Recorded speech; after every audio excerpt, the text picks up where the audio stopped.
Good morning, 6:13, and a Wednesday morning. Big night last night with the primaries. Big night for Hillary. And I'm going to ask you, I feel so bad. Oh, really? It's funny because I texted Manaski yesterday. Jim Zecca wants me to tell you that Rubio is toast. I am kind of surprised that Rubio stepped out so quickly, but I guess not. I mean, Florida, home state, big deal, right?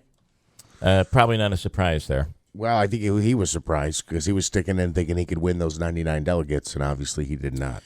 Yeah, I mean, and he was really, the numbers were he was way behind in Florida. How about the big news out of Florida is that Jeb Bush got 2% of the vote.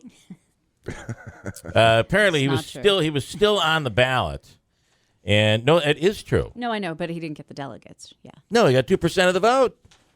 All that to take all state. I was going to talk about that yesterday. He got 2% of the vote. I mean, it's got to make his mom happy. Right? You know, for the longest time, the Bushes have been members of the 1%ers. Now Jeb is a 2%er. He's a trendsetter. He's a trendsetter. Andrew, you want to add on that? No. Big day for your brother? No? Wouldn't like to do it. Of course, I got 2% of the vote times 50. Let's see here. We mentioned the big news that Mike Adie is resigning, stepping down as coach of New York Mills. What a career this guy has had. Of the years almost every year that he's coached, they've been in it, right? Yeah, they're perennial. Class D section champions, how many times? I think more than 10 times. I believe I heard yesterday it was 11, and then 3 state titles. I hope I'm right on that. He's got 35 years. His record overall was 566 and 200. Wow. I mean, that's a pretty impressive With 3 different record. high schools. I mean, that's pretty amazing.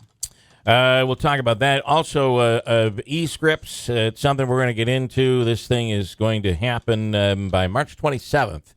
And we spoke with Dr. Mark Ritter about it yesterday. And it's funny, I would see Dr. Ritter as being somebody that would be very tech-savvy. And he enjoys the old-fashioned writing out the prescriptions, handing the piece of paper.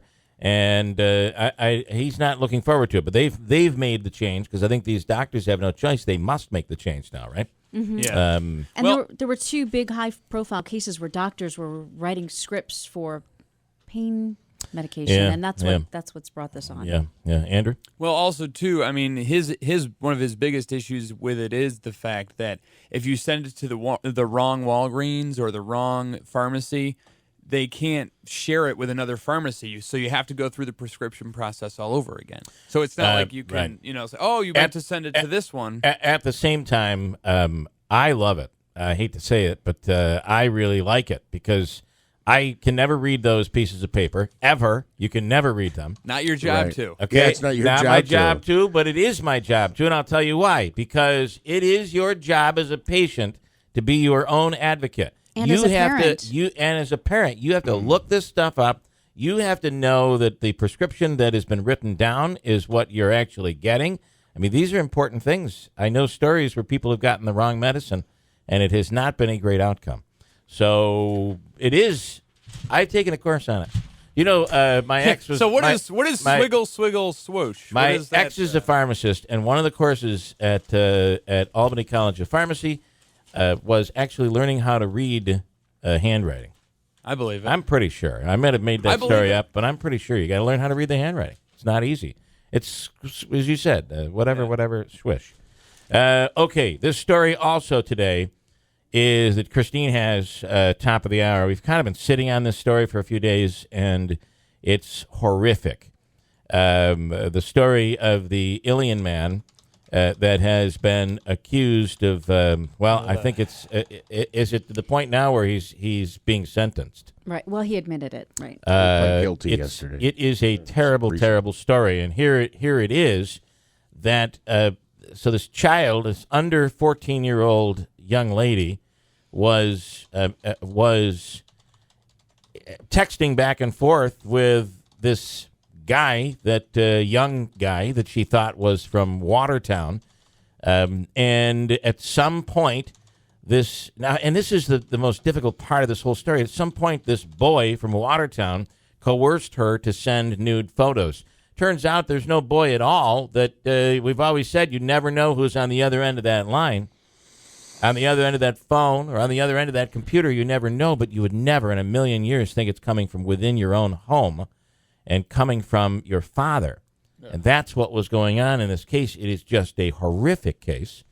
And what makes it even more difficult, and we're holding the name back, right? We're not running with it. And I don't think the OD is anymore either, although it has been out there. It's been out there, yeah.